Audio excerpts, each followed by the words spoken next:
Greetings duelists and welcome to another video. So, I have a very important video for today. I will say this, shoutouts to Santoli. If you don't know who he is, he was a world champion competitor last year, and he did it with a very unorthodox deck. He's a very good duelist. He has topped and won multiple YCSs, and he made a very important video today.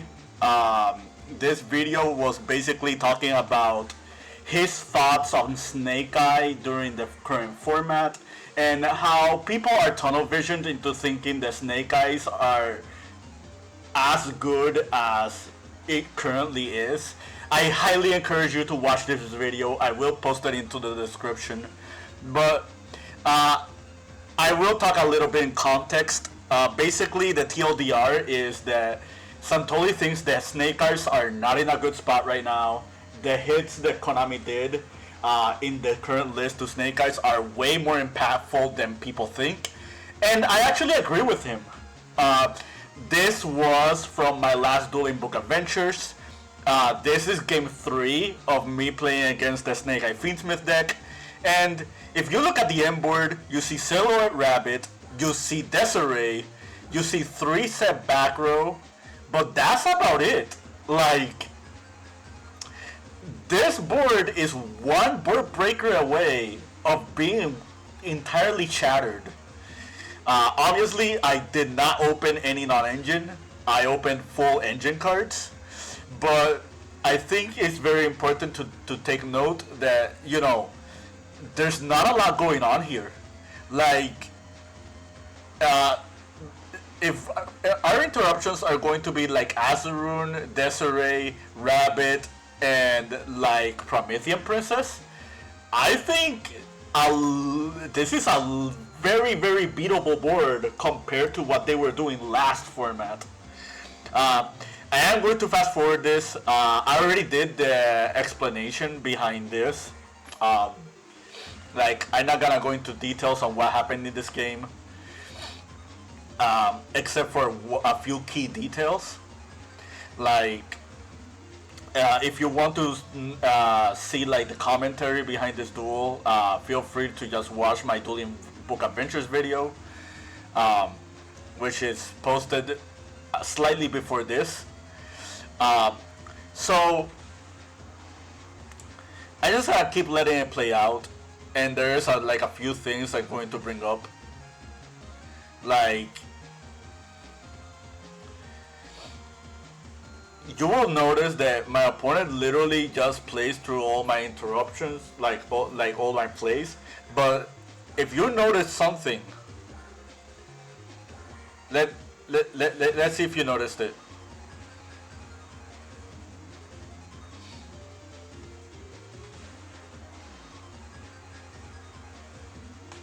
Okay, so I'll pause it here. So this is where the duel is supposed to end. But I want you to look at something very important. This is his graveyard. This is his banished. Very high odds he's not playing a second Promethean Princess in his aesthetic.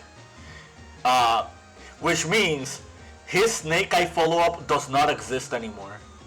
And this has happened in multiple games. Like, if this access code did not win him the game this turn, he was not winning this duel, because I had more follow-up than he had. And not only that, like, he pretty much won solely because of this Cult by the Grave, which I brought up on my last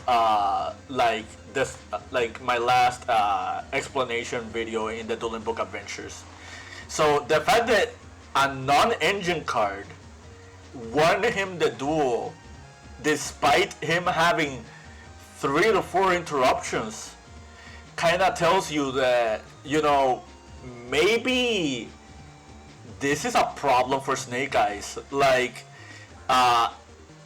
this, at least Snake Eyes, the way it's built right now with the Fiendsmith cards, the pure variant, I don't think it's gonna cut it anymore. I think this deck is going to struggle a lot, and Santoli does talk about that in tandem. So again, I will post this video in the description. So, what is the future of Snake Eyes? Like, is Snake Eyes still going to be a viable strategy? Are people actually going to play it? Are people going to find ways to make it work? Well, this is what I'm thinking is gonna happen. I think what's gonna happen is we're going to go back to older variants of the Sinful Spoils engine.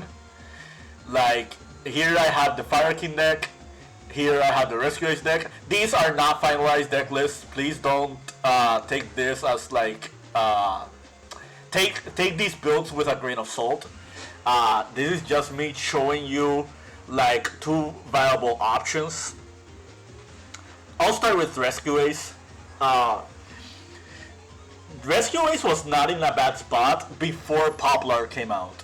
After Poplar arrived, people just quickly moved away from Rescue Ace because they figured there are better variants of Snake Eyes that are available. Now with the Snake Eye engine gutted, I think Pure is no longer the way to go. I think Snake Eyes will just revert back to being played as engines for other fire decks, and I think Rescue Ace is a very solid pick. Like, Rescue Ace have a good solid grind game, as opposed to the OCG. We have 3 copies of Emergency, which is a very good extender. Like, between the 3 bonfires, the 3 wanteds, the like 1 original Sinful Spoil Snake Eye, you can play more copies of Wish if you want. This doesn't have to be a finalized amount. Like with Poplar, like just grabbing you the original Sinful Spoil Snake Eye. Like, there are enough ways for you to get to Hydrant, and Hydrant is pretty much your win condition. If you decide to play Flamberge, this is another level 1 monster you can bring back with Flamberge, and you can bring multiple copies out. If I'm not mistaken, Flamberge doesn't say different level 1s, it just says 2 fire level 1s.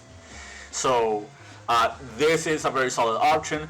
This deck can make end boards with interruptions besides just hand traps and monsters. Like, they have interruptions with Contain and Extinguish. So yeah, I think Rescue Ace is not looking bad right now. Let's talk about Fire Kings. So before people gravitated toward Pure Snake Eye,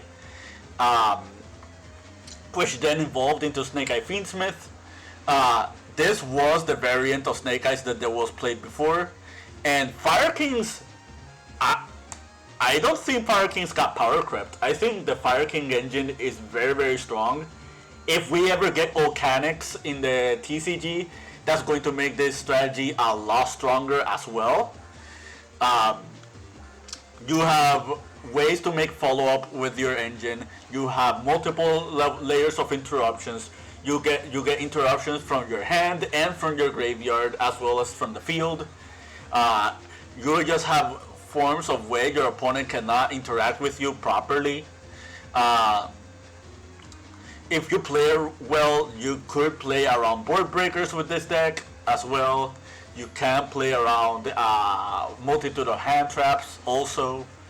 So I strongly believe Fire Kings is not looking bad at the moment. Again, don't take this list. Take this list with a grain of salt. If you've seen my past Fire King variants or me testing Fire Kings, you know I loved it rekindling. The fact that Poplar is not banned and it's limited, and you still have Snake Eye Oak, these are 2 monsters you can reborn with the rekindling. So you do have a very strong extender that is at multiples in this deck. You have your interruption from in the form of non-engine with Skyburn. You have recursion with Circle. You still play the temple package with the Snake Eye Dia.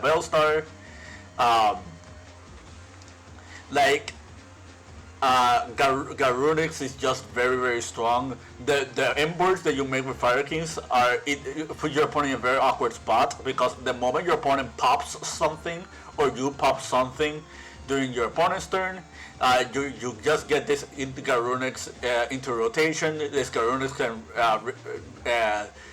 dump Kirin. Kirin can reborn Arvata, and this is just one out of many examples that you can do with this deck. You can play the Sinful Spoils engine in here as well. You can play the Fiendsmith cards with both these variants. Don't be fooled thinking that Rescue Ace is not a deck that can play Fiendsmith cards. The Fiendsmith cards were more valuable in the past because of Beatrice, but without Beatrice, you're gonna have to be a little bit more creative. But I guess I'll talk about Fiendsmith like as an engine in another video. But yeah, this is what I think about Snake Eyes right now. I think until Rage of the Abyss comes out, this is the way to go if you want to play Snake Eyes. I don't think that Pure is just gonna cut it anymore. It's just going to get power crept into the format. I think Yubel and Tenpai Dragons have a very very strong shot at this format. But yeah, I hope you found this video informative to your liking and understanding. I will admit I was very very skeptical when it came to Snake Eyes. I didn't think that Snake Eyes was going to be like as affected by this list as Santoli brought up. Yeah, that's pretty much it. Until next video, keep practicing and keep dueling.